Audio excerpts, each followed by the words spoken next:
안녕하세요. 9월 3일 목요일 아침입니다. 말씀과 함께 새롭게 하는 소망의 아침을 시작하겠습니다. 레이 스터드먼이라고 하는 사람은 두려움 없이 온전히 주님을 누리는 삶은 확실한 믿음의 지표다라고 말을 합니다. 오늘 마가복음 10장 46절로 52절까지 말씀을 함께 묵상하기를 원합니다.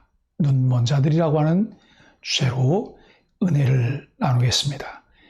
맹인 거지 바디메오는 여리고에서 나가시는 분이 나사렛 예수시란 말을 듣고 자신을 불쌍히 여겨달라고 외칩니다. 예수님이 그를 부르시자 그는 겉옷을 내버리고 뛰어나옵니다. 보기를 원한다는 그의 말에 예수님은 믿음이 그를 구원했음을 선언하시니 그가 곧 보게 되어 예수님을 따릅니다. 구원은 하나님의 긍휼하심만을 바라보는 것입니다. 오늘 여리고의 한 남자가 등장합니다. 그의 이름은 바디메오로 더러움의 아들이라고 하는 의미를 가진 이름입니다. 그는 거지 소경이었습니다. 여리고는 예루살렘으로 향하는 길목으로 절기 때가 되면 수많은 순례객으로 붐볐습니다. 거린들은 구걸을 위해 수많은 사람들이 지나다니는 그 길가에 앉았습니다. 순례객끼리 어디에서 왔는지를 묻는 것은 흔한 일이었는데 예수의 무리가 나사렛에서 왔다는 것을 누군가 물었을 것이고 이에 나사렛에서 소문난 예수가 그곳에 있다는 사실은 삽시간에 퍼졌습니다. 바디메오는 소리질러 예수님을 찾았습니다. 헬라어 크라조는 불쾌하게 지르는 소리로 절규에 가깝다. 그는 다윗의 자손 예수여라고 불렀습니다. 다윗의 자손이란 메시아적인 찬사입니다. 그는 영적 통찰력을 가지고 예수님께서 자신을 치유할 수 있다고 믿었을 수도 있고 가장 높은 아첨으로서 예수의 이목을 끌려고 한 것일 수도 있습니다. 사람이 많았습니다. 많은 사람이 그를 꾸짖었습니다. 잠잠하라. 그런데 예수님은 말씀하십니다. 그를 부르라. 오늘의 이야기는 앞서 부자 청년과 야고보와 요한의 이야기에 이은 결론입니다. 부자 청년은 재물에 대한 집착으로 예수를 떠났습니다. 야고보와 요한은 권력에 대한 야망으로 예수와 함께 있었지만 마음을 같이 하지 않았습니다. 오늘 등장하는 많은 사람들은 이 부류에 속합니다. 함께 같은 방향으로 걸었지만 저마다 다른 생각에 들떠 있었습니다. 그래서 예수님의 행동을 조금 더 예측할 수 없었습니다. 그를 부르라로 번역된 헬라어 포네오는 전화기의 어원입니다. 공간적으로 멀리 떨어져 있음을 의미하는 이 말은 예수님과 바디메오 사이에 많은 사람들이 있었음을 의미합니다. 아무리 멀리 있어도 아무리 다양한 사람들의 소리가 들려도 예수님은 삭개오를 발견하듯이 자신을 찾는 자를 발견하십니다. 그는 겉옷을 벗어두고 내달렸습니다. 앞이 보이지 않았기 때문에 손을 뻗고 사람을 가르며 나아갔습니다. 심장이 고동쳤고 마음이 앞섰습니다.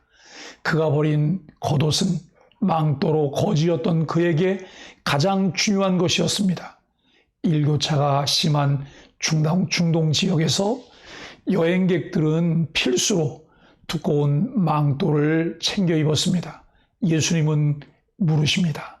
내가 네게 무엇을 하여 주기를 원하느냐? 우리는 앞서 야고보와 요한의 청탁에도 똑같이 되물으셨던 예수님의 이야기를 기억합니다. 너희에게 무엇을 해주기를 원하느냐? 이것은 거지였던 소경 바디메오에게도 동일한 질문이 됩니다. 자선이냐? 보는 것이냐? 부자 청년과 야고보와 요한은 천자를 선택했습니다. 그런데 놀랍게도 이 소경 바디메오는 후자를 택했습니다.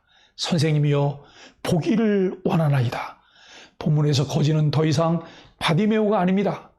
자선을 구걸하는 자는 부자 청년과 예수님의 제자들임이 드러났습니다. 예수님은 우리가 무엇을 사랑하고 있는지를 깨우치십니다. 또한 우리에게 가장 필요한 것이 무엇인지를 깨우치십니다. 그래서 예수님은 고통, 기다림, 자유로운 선택의 기회를 도구로 사용하십니다.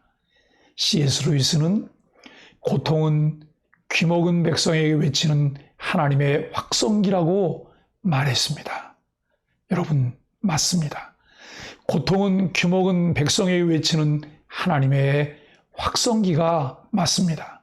학자들에 의하면 소경 바디메오는 날 때부터 소경으로 묘사되지 않은 것으로 보아 그가 눈이 멀기 전에 볼 수 있었을 것이라고 말합니다.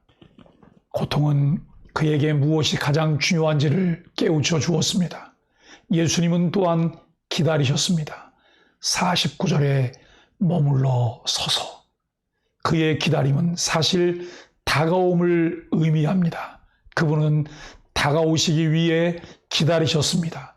그 기다림은 소경에게 매우 유익했습니다. 예수님은 그의 필요가 무엇인지 질문하셨고 치유하신 다음에 자신을 따라오라고 말씀하지 않으셨습니다. 가라, 내 믿음이 너를 구원하였느니라. 이것은 또 한번 제자들의 생각과 달랐을 것입니다. 예수님은 선을 베풀되 보상을 요구하지 않으셨습니다. 소경은 원하는 것을 얻었고 자유롭게 살 수 있었습니다. 그러나 예수님의 가도 좋다는 말씀에 그는 인생에 다시 한번 중요한 질문을 받습니다. 내게 정말 필요한 것은 보는 것인가? 보게 해주시는 분인가? 마가는 그가 곧 보게 되어 예수를 길에서 따르니라고 기록하고 있습니다. 그는 예수의 제자로 살기로 했습니다. 무리의 행렬에 있어도 일행이 아닐 수 있습니다. 히브리서 기자는 믿음이란 바라는 것들의 실상이라고 말합니다. 우리가 바라는 것이 곧 우리의 믿음이기도 하다는 말씀입니다. 우리는 무엇을 바라보고 있습니까? 예수께서 무엇을 해줄 것이라고 기대하고 있습니까? 우리가 보고 있는 그것이 우리의 주입니다. 예수님이 생각하는 자의식, 그분이 생각하는 자신과 우리가 바라는 그분이 다를 때 우리는 그분을 결코 이해할 수 없습니다. 우리는 함께 있지만 다른 곳을 향해 가게 된다라고 하는 것입니다. 눈을 떴지만 소경일 수 있습니다. 예수님은 우리가 눈을 떠서 그분과 같은 것을 보기 원하십니다. 지금 당신은 무엇을 보고 있습니까? 저와 여러분들은 무엇을 보고 있습니까? 복음성가 노랫말 중에 너는 무엇을 보았길래 그렇게도 놀라느냐? 믿음의 눈을 떠라. 믿음의 귀를 열어라. 주의 권능의 팔로 언제나 지켜주리라고 하는 노랫말이 있습니다.